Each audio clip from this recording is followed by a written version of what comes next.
with the great detectives of old time radio. From Boise, Idaho, this is your host, Adam Graham. If you have a comment, email it box13@greatdetectives.net. Follow us on Twitter at Radio Detectives and check us out on Instagram, instagram.com/greatdetectives. I do want to encourage you to check out our other programs. I don't want to mention The war.greatdetectives.net. It's a podcast series I did from 2013 to 2014, taking a look at World War II through old-time radio. We have historical news reports, along with comedy, drama, and music, help tell the story of World War II. We go from the pre-war era all the way through the war, and a few post-war episodes serve as an epilogue. The entire series is available for free. Just go to thewar.greatdetectives.net. And you can view all of the old-time radio programs we do over at the Great Detectives of Old Time Radio website, greatdetectives.net. But now it is time for this week's episode of Jeff Regan. The original air date, May 19th, 1950. The title is A Claw, a Corkscrew, a Coffin, a Crab.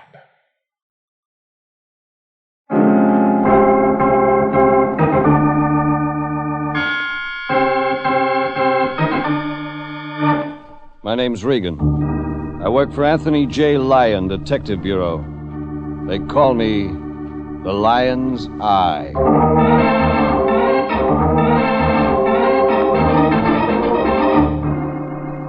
Jeff Regan, Investigator, starring Paul Dubov as Regan, with Frank Nelson as Anthony J. Lyon. So stand by for mystery, suspense, adventure in tonight's transcribed story, A Claw, a Corkscrew, a Coffin, a Crab.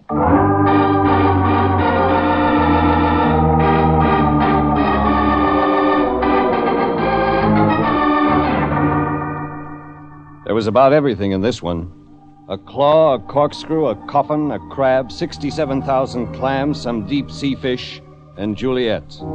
Case took me all over L.A., out to San Pedro, down to Long Beach, took me 20 feet underwater where it looked like I wasn't going to come up. Yeah, but Juliet was where it started. Juliet Jones. Now sit down, Jeffrey. Sure, Lion. Just the man I wanted to see. I was just about to phone you. Juliet Jones. Our new client. Our new client wants you out in Inglewood right away. Her life's in danger. That's so? Yes, she wants protection. A bodyguard, Jeffrey. Here's her address. Juliet Jones, 712 Garbanza Avenue, Inglewood. Oh, she was beautiful, my boy. Came here to the office an hour and a half ago. Lovely, lovely. And never, Jeffrey, in all my vast experience as president of the Lyon Detective Bureau, has it been my privilege to see such a gorgeous... and she had a voice, my boy. Well, it stroked you when she talked. And she smelled... As a matter of fact, Regan, she smelled of tea. Tea? She's a broken Pico tester. You don't tell me. Yeah, I do. She feels, smells, and tastes broken Pico tea. The very best, Jeffrey. Best black tea, of course. She wouldn't think of testing green or oolong, or so she said. Sure. Anything else that'll help? Well, there was one thing. Now, we mustn't jump to any rash conclusions, Jeffrey, but everything she had on, everything was brand new, and all very expensive. Very expensive. Maybe some guy likes her. Yes, I suppose that would be it. Look, Lion, if you think she's a phony, we just don't take her case. Now, Regan, don't start that. What's the matter? She give us dough? Juliet Jones advanced us $400. That's a broth of clams. Yes, it is. Look here, my boy, just look. 1, 2, 3, 4. 4 $100 bills. Oh, Jeffrey, isn't life wonderful? Life was. I drove to Inglewood. She was there. It was like the lion said. Hair tawny, eyes that were golden when she looked at you a certain way. And she looked at you a certain way. I found out the guy threatening her life was named Adam Garth. Then we found a place for dinner and danced. After 9 o'clock, I was on time and a half.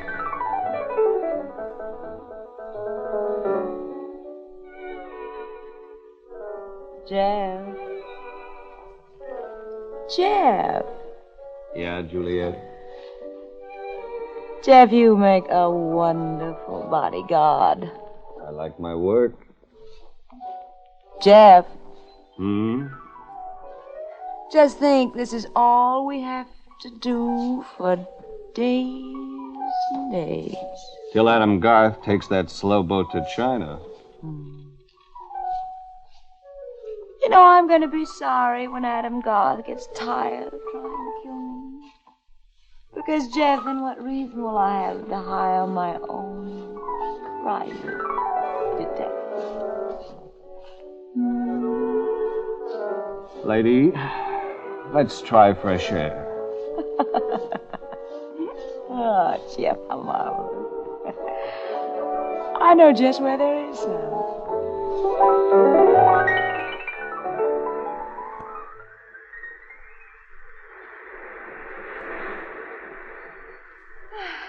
Let's walk along another few yards so the lights of the Long Beach Amusement Pier won't blind us. Yeah.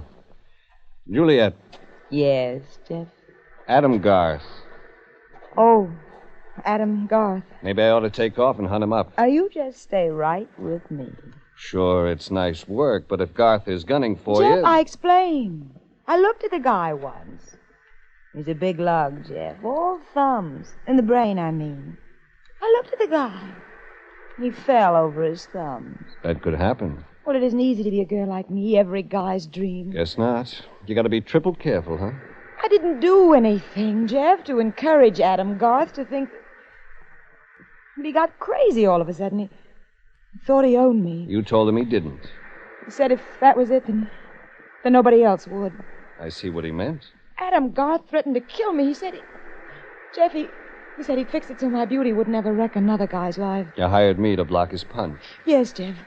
I want you with me every minute, all day, evenings, wherever I go. Because...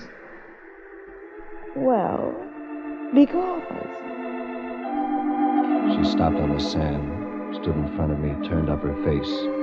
And that was when... Even Juliet's kiss didn't peck a wallop like that. Somebody sat me from behind. I whirled, half groggy. There was a black shape between me and the white cream of the surf. But I didn't even get my fists up. All right, Regan. Oh!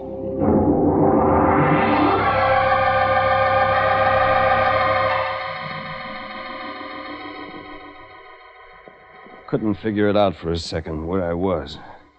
It's like a dream. Far, far away. A big production, and Juliet was in it. Romeo, Romeo, wherefore art thou, Romeo? Yeah. Wherefore?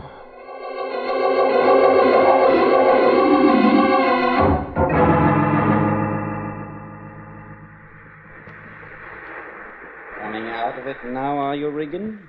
Yeah. Yeah, I guess so. Your jaw where I hit you. All right? Oh, sure. Well, then you'd better get up off the sand, Regan. Yeah. Okay. You can stand up. Fine. Now, just sit down here on this bench. I'll stand in front of you. Thanks, I'll stand. Sit, Regan. Yeah. That gun in your hand, yours or mine? Mine. Yours is in my pocket. Sure, that's how it would be. Juliet, take a walk someplace? That's right. She took a walk. With Adam, maybe? Why, yes, Regan. To get apples. Candied apples up on the amusement pier. Yeah, well, you're not Adam. You don't fit the description Juliet gave me. Squat, hairy guy, thumbs in the brain. You're a little taller, smarter. And I have my clothes on. Regan, quit kidding. Where's the money?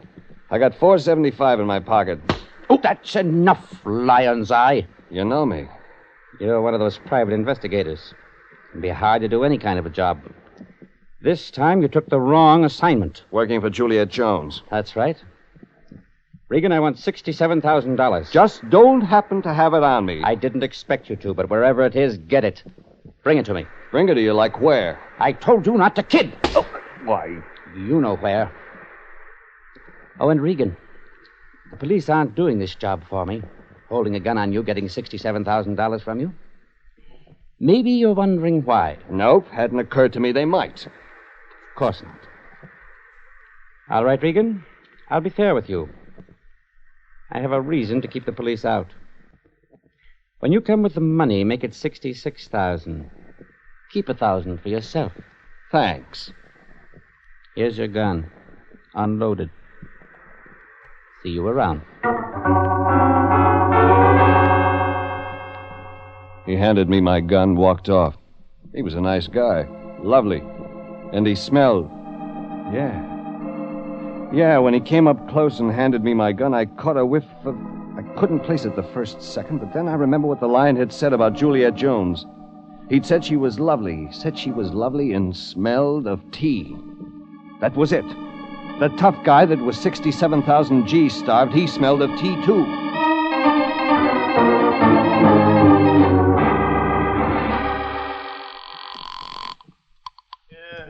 Hello. Wake up. Oh, Jeffrey, it's 10:30. I've gone to bed. Where are you? Payphone booth, Long Beach Amusement Pier. Jeffrey, this is a toll call. That's right.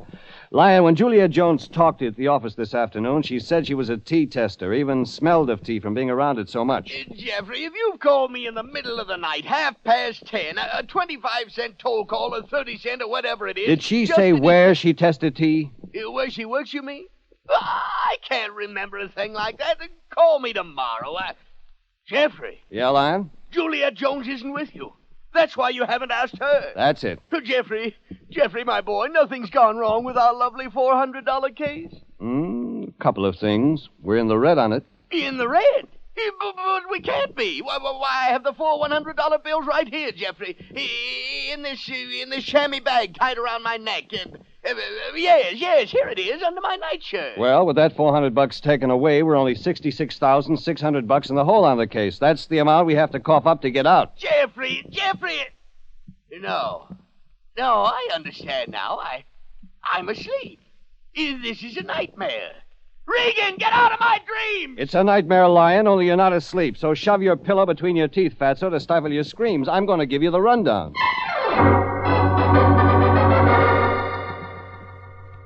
Lion whimpered, moaned, but he took it. One thing, story shocked his memory into double quick. He remembered where Juliet Jones had told him she worked. The Phelan Great East Importing Company place was called. Tea Importers, San Pedro Docks. I phoned Juliet's house in Inglewood. Like I figured, nobody home. Tracks in the sand down on the beach hadn't helped much either. I just had one thing to go on. Phelan Great East.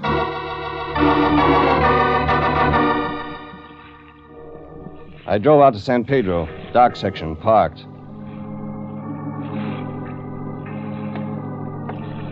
Dock's empty. Streetlights far apart. I unclipped my shoulder holster as I walked up the dock. My unloaded gun might back up a bluff. All right, hold it. Voice out of the building shadow. Stand still, no moves. Who are you? Who are you? Private detective. Like you I too? said. Credentials? Sure, I got credentials. Trade your looks. Oh, well, that sounds fair. Over there, under the light. Here you go. Here you go. Regan, private investigator. Beckett's private investigator. Here. Here. Working tonight? Yeah. You? Yeah. Dock detail. Keep an eye on stuff for some warehouse owners. Big shippers. Fat guys. Who you work for? I work for a fat guy. That's the way it is in this world. The smart work for the fat. Beckett. Yeah. Phelan Great East warehouse around here somewhere. Yeah, that's it up there. You go up the stone steps, turn into the alley. There's a door in the alley. Yeah. See you, Peeper. See you, Peeper.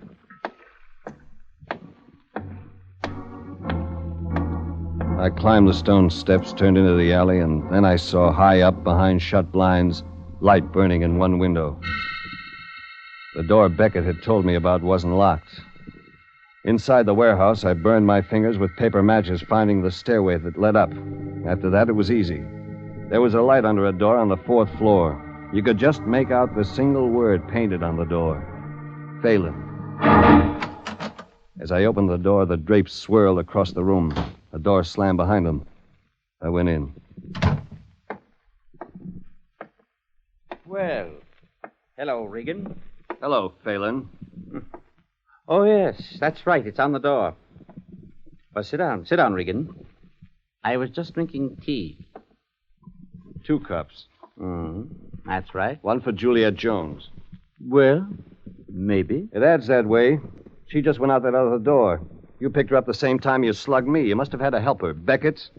Go on, Regan. Tell me what else you know. Beckett, the private investigator, works for you. I suppose I should have figured that. Man can't think of everything, Regan. You haven't thought of the 67 grand. Now, it's smart of you, Regan, to see it in that light. 3/4 of an hour ago, you thought I was the one that stole your dough. Now you know the money was stolen. I didn't catch on at first, but you told me that on the beach. You asked me if I was surprised the cops weren't getting the dough for you. Only way that could make sense was that you actually had been taken for dough. You gave me the amount yourself, 67 grand. Only, Phelan, you told me something else. Yes. Yes, Regan. I said I had a reason not to go to the police. Here, have a cup of tea. No, thanks. Well, I understand. Darkened warehouse, waterfront docks. But I don't mean you any harm. Here, I'll prove it. Look here. The tea leaves in the bottom of this cup. Yeah? Well, I read them, you know. Now, let's imagine this is your fortune. Go on. Well, now here. Now, this form in the tea leaves. A coffin. That means look out for trouble. And here, shape of a crab, you've got an enemy. And a claw, Regan. The enemy wants to kill you. See anything else? A corkscrew. Which means? Don't be curious. About why you don't want to go to the cops. I guess you can find your way back downstairs, Regan. I'll see you around. Yeah. Maybe you will.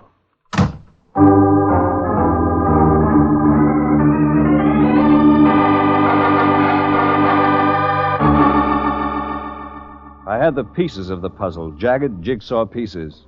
Phelan, a Phelan Gray East tea importer. He'd been robbed of $67,000, was out to recover the loot himself because he was scared to go to the cops. My client, Juliet, was mixed up in it. That made sense. She worked for Phelan as a tea tester. She'd blossomed out all of a sudden in new clothes from head to foot. She had 100 clam notes to pay private detectives. Then there was Adam Garth, gunning for Juliet, Juliet said. I hadn't met him yet, but I didn't have to wait long. I let myself out of Phelan Great East warehouse by the door that opened on the alley.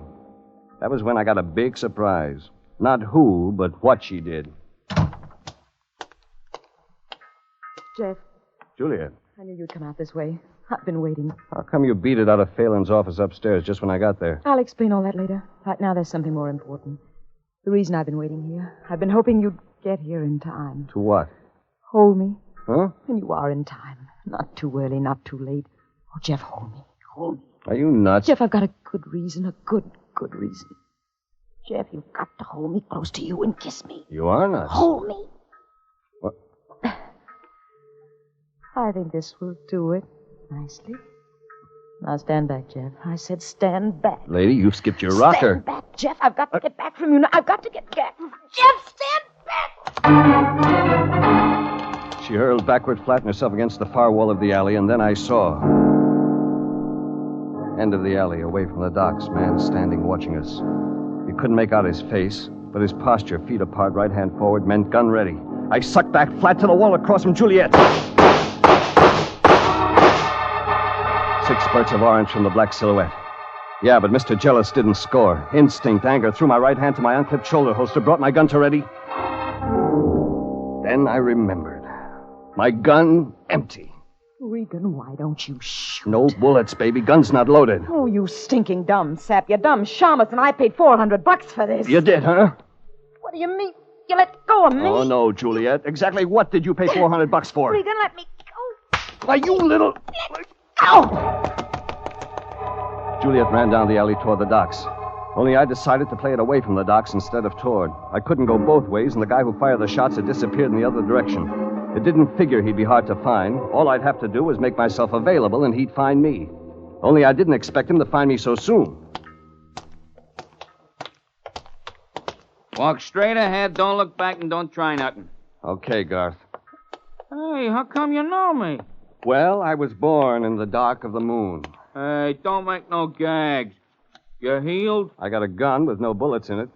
Don't make no gags. Well, it's the truth. Look, Garth, we've got things to talk about. I don't know who you are. I'll show you. No funny stuff. Sure not. Here, look. Jeff Regan, private detective. Here's my license. Oh, looks okay. Garth, you stole 67 grand from Phelan. Yeah, I did. That's right. Yeah, I did. You seem pretty set up about it. I stole $67,000 from Mr. Phelan. I don't know what come over me. I'm sorry I did it, and I am ready to go to prison and pay the penalty for my crime. Hey, wait a minute. Huh? Turn off the gramophone. I don't know what you mean. Garth, where's the 67 grand? Oh, I was a crazy fool. I tried to double it. I don't know what come over me. I went to Las Vegas, Nevada, and I... Lost every cent of it. Yeah, that's what I did.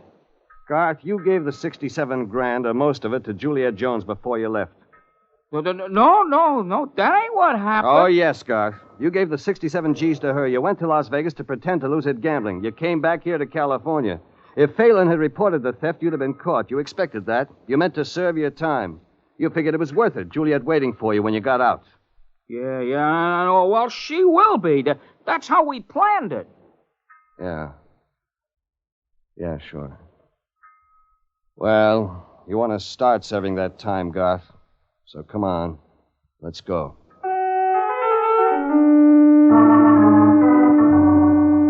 I drove him to the police station in Long Beach. I let him think Juliet's plan had just misfired. I didn't have the heart to tell him what her real plan was. When Garth was booked out of the case, I had other business. I wanted to see Juliet, bad. And I figured I knew how to find her. She'd left her coat in the check room at the Long Beach place where we dined and danced. She'd be going there to pick it up. I'd wait on the pier and get on her trail. That's how it worked out. Hello, Juliet. Well, Jeff, how could you possibly have found me here? Not tough. You unchecked your coat just now at the dine and dance place. I figured you would. And you followed me out here on the amusement pier. That's it. Well, I'm glad to see you, Jeff. Sure you are. In case Garth shows again, you'll want me to protect you. Well, yes, of course. Yes, of course, that's it. Sorry I lost you at the docks. Oh, well, that's understandable, Jeff. The confusion. I took off after Garth. I don't suppose you found him. No, I guess like you said, I'm a no-good dumb shamus. Oh, well, now, Jeff, I was upset. I wasn't responsible for what I might have said, what I might have done, Jeff, just You at that knew time. Garth was in range, watching. Yes, that was it. Why you wanted to get close to me? Because Garth was around. Well, yes, Jeff, because I was scared. I wanted protection. Sure. Lady, you and I got things to talk about. Things, Jeff? Things. Like a fall guy, like a poor dumb cluck in Las Vegas, Nevada, pretending to lose $67,000. Like that guy being willing to come back here, get caught, service time, expecting you to be waiting with the dough when he came out. You did find Adam Garth. I found him, and I didn't tell him all I knew. What else do you know, Jeff? Why you hired me. Oh? You wanted me to be around you all the time. Guard you from Garth, you said. Oh, no. You wanted to make Garth shooting iron jealous. Now, why on earth would I have wanted a thing like that? So he'd shoot, kill me, and go up for murder, or I'd kill him in self-defense. Either way, you'd have the $67,000 clear for yourself. Jeff, you are smart. Thanks. Come on, we're going to the clink. Jeff. Yeah? Are you sure there isn't anything else we could discuss? Such as? Jeff, I know a place we could talk. Alone. Just up the midway. It might be worthwhile. All right. Let's go.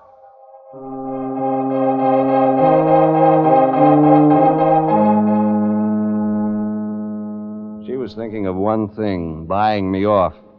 I was thinking of something else. There was one little bit of the puzzle I didn't have, so I went along. She wouldn't get away. Not where she took me, anyway. There was a big steel tank at one side of the midway, tank full of water, water full of fish. And down into the water and fish, 20 feet down, spectators were lowered in a diving bell. Juliet and I bought tickets. Went down. The two of us. Alone. This one reminds me of you.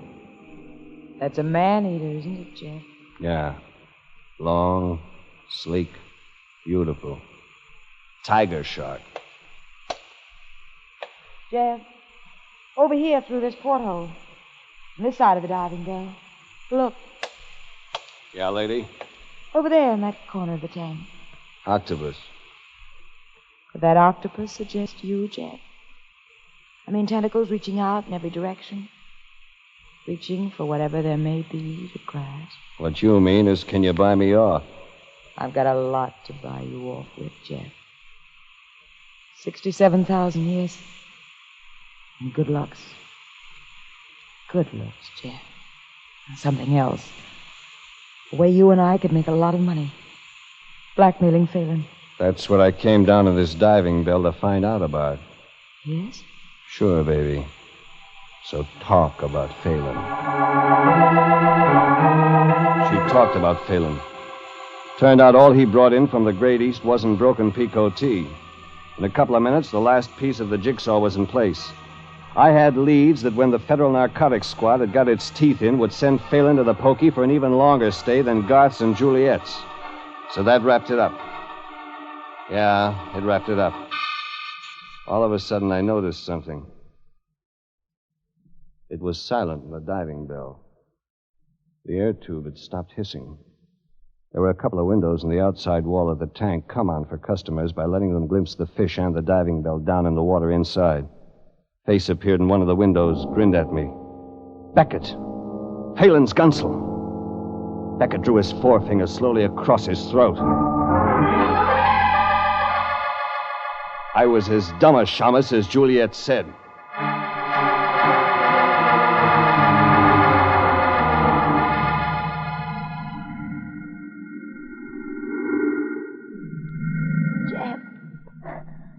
Jeff, I can't breathe. Jeff, I'm scared. She passed out. I was next. Everything was getting wavery. Water. Fish I saw through the portal. Funny thing. One fish looked in at me. Looked like my boss, Anthony J. Lyon.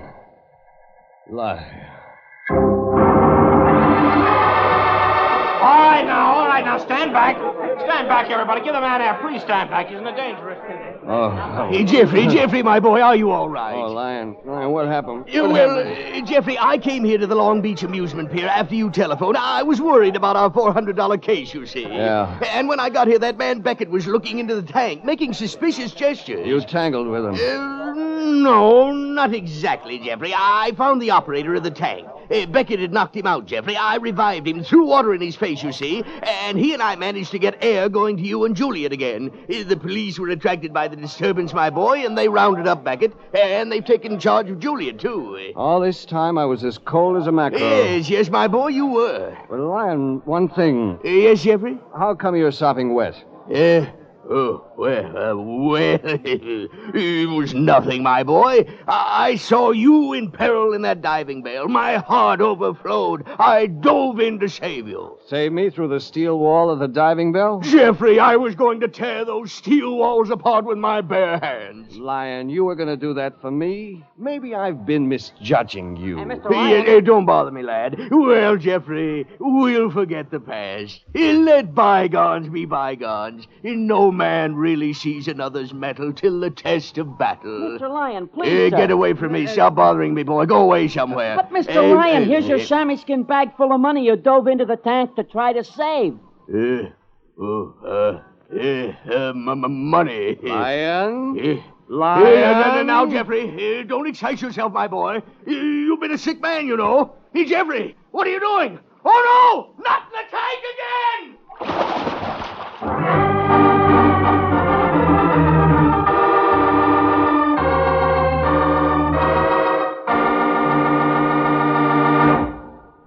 Jeff Regan, Investigator, was written tonight by William Fifield, produced and directed by Sterling Tracy, and stars Paul Dubov as Regan, with Frank Nelson as Anthony J. Lyon. Original music is by Dick Orant.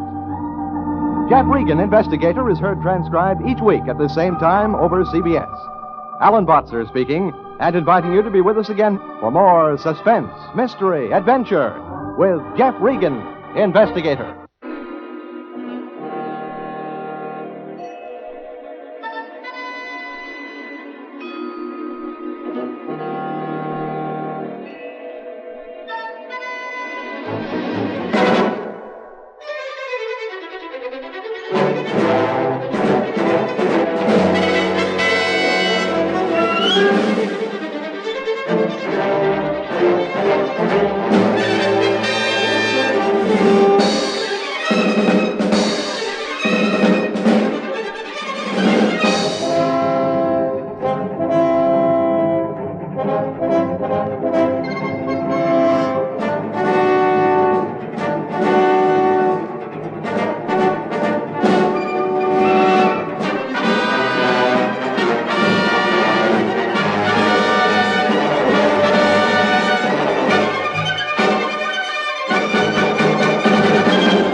Welcome back. Probably the one actor who makes the 1949 to 1950 version of Jeff Regan work so well is Frank Nelson. He was such a great comic actor. I mean, most old-time radio actors could do comedy, don't get me wrong, but he was probably best known for his work with Jack Benny as the store clerk. His character of the Lion is not quite that big, but he can go really for a big comic reaction when he has to, and I was cracking up at the end of that episode. The mentions of tea at the beginning of the episode were interesting, and I think this episode was probably before green tea took off as this very big health thing. And I'm a huge green tea drinker. And I kind of feel like I should get green tea whenever I have a chance to get tea. But some of that orange pico stuff is amazing. So sweet. And Earl Grey is pretty good.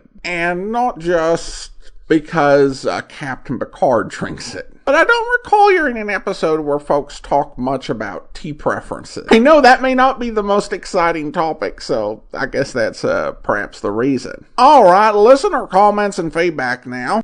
And we have a couple comments on YouTube regarding Lo the Gentle Earthworm. Scott and Deborah write, simply, what a title. And I would agree, and I think Jeff Regan, particularly in this 1949-50 iteration, had some really intriguing titles. The 48 version with Jack Webb was good, but they essentially sounded like, you know, your typical noir story. With Jeff Regan, you get things like, she's lovely, she's engaged, she eats soybeans. Or, if I knew you were coming, I would have wrecked a train. Now, a lot of these titles invoke parts of popular culture that were known in 1949 and 50, but which we don't necessarily know what they're even referencing. And as we've talked about, some of them can be pretty obscure. This one actually seemed plot-related. Like, I don't know if there's any reference in the episode title of today's episode outside of the plot. And actually, I still like the title quite a bit. I had the idea that I might research where all of the titles of this particular series, what they related to in the popular culture of the time, and write an article on it. But I realized that would probably be interesting only to me. But at any rate, they definitely do capture your attention and make you wonder, what is this about and what is this title for? Alright, and finally we have a comment from Eileen, who writes regarding the episode Worm Farmer, who you immediately remembered the time Britt Snyder on Night Court when Bob and June Wheeler were brought for poultry detonation after failing to be worm farmers. Go look it up. Well, I guess that is a good tip for listeners of the podcast. I did not actually catch Brent Spiner on Night Court, which apparently helped give him his big break to play Lieutenant Commander Data on Star Trek. There are clips on YouTube, so if you want more Worm Farmer content with a bit of comedy, might be worth checking out. Thanks for the tip, Eileen. And now it is time to thank our Patreon supporter of the day. Thank you to Jill, Patreon supporter since August of 2019, currently supporting the program at the Showmas level of $4 or more per month. Again, thank you so much for your support, Jill. That will do it for today. If you are enjoying this podcast on YouTube, be sure to like the video, subscribe to the channel, and mark the notification bell. All those great things that will ensure even more people get to enjoy this on YouTube. We'll be back next Tuesday with another episode of Jeff Regan. But coming up tomorrow, get ready for intrigue and excitement with The Man Called X, where... You're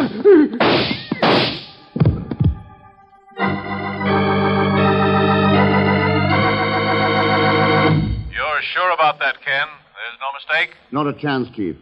I just got word of it here in Singapore. He was Jim Martin, all right. Another American oil man. The third one killed in the Republic of Indonesia in the past 2 months. That's right. And this time it was out-and-out murder. No accident. What's going on there, Ken?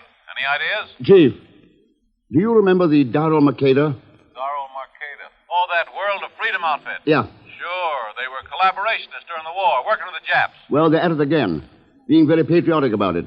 They want all foreigners driven out of Indonesia, and they want all of her oil to be nationalized. Oh, it begins to sound familiar, Ken. 10 years ago, it was the Japs who wanted Asia for the Asiatics. Now... Yeah. That nationalizing of oil gag makes a fine excuse to overthrow a government that's working with the Western democracies. Yeah. Wait a minute. Isn't Jim Martin's company drilling test wells in undeveloped country in the north of Sumatra? That's right. They're taking all the risk and only asking for a royalty if they manage to tap a new field. That's why the Darrell Makeda will do anything to stop those wells from coming in. Ah. How do we keep him from getting away with it, Ken? I've already got my tickets, Chief. For Padang, Sumatra. I hope you'll be with us then. In the meantime, do send your comments to box13@greatdetectives.net. Follow us on Twitter @Radio Detectives and check us out on Instagram, instagram.com/greatdetectives. From Boise, Idaho, this is your host, Adam Graham, signing off.